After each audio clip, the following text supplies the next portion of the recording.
Hi everyone, my name is Luke and I'm from the Art Academy of Cincinnati. Today I'm going to tell you about and show you how to make some do-it-yourself face masks, or personal protective equipment, aka PPE.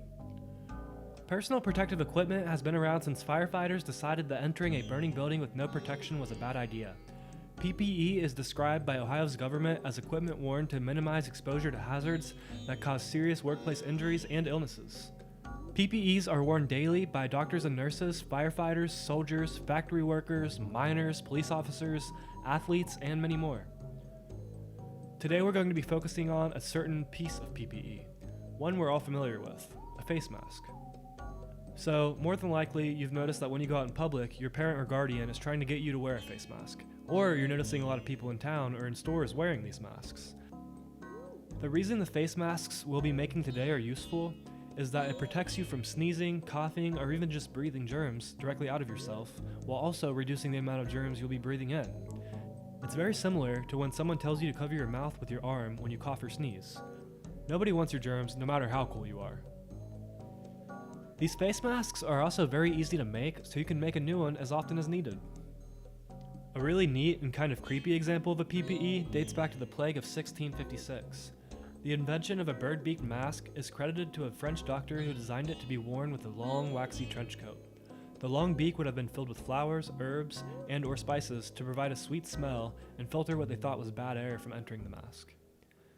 Even 100 years before then, Leonardo da Vinci recommended using wet cloths over your mouth and nose as a form of protection against breathing in bad air. Okay, so let's get started. First, there's a couple things you're going to need. Number 1, some fabric. It can just be scrap fabric. You're going to need at least 18 inches by 18 inches. Number 2, some rubber bands or elastic bands. These are going to be the straps that'll go around your ears for the mask. 3, a stapler or glue.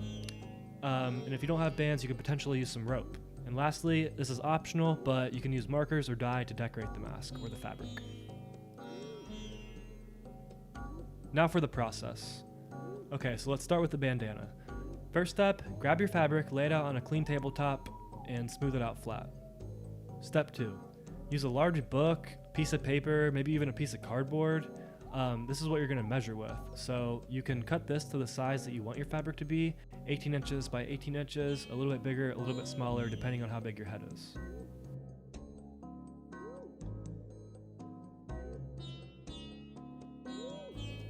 Step 3.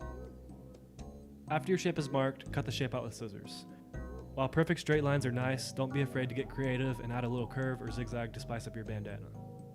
4. If your fabric is a lighter color, now is a good time to draw a design or write a message to add a custom look, even consider tie-dyeing your fabric. 5. The last step is to put it on. Simply fold the fabric in half, creating a triangle, then grab the two ends of the side of the fabric with the fold and tie the ends behind your head. You can always adjust the tightness to adjust comfort.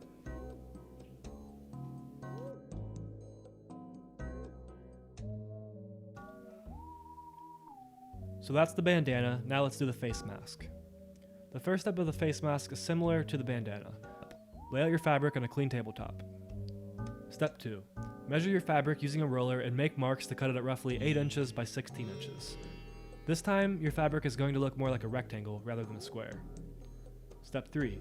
Cut your fabric, then fold it hamburger style so that your fabric is now close to a squared shape.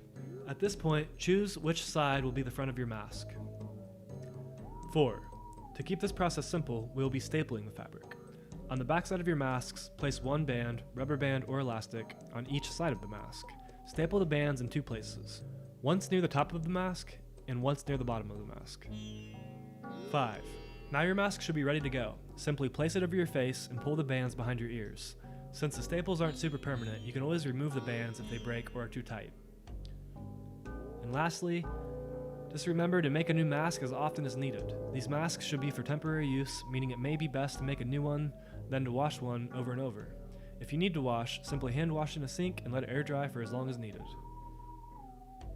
Thanks. See ya!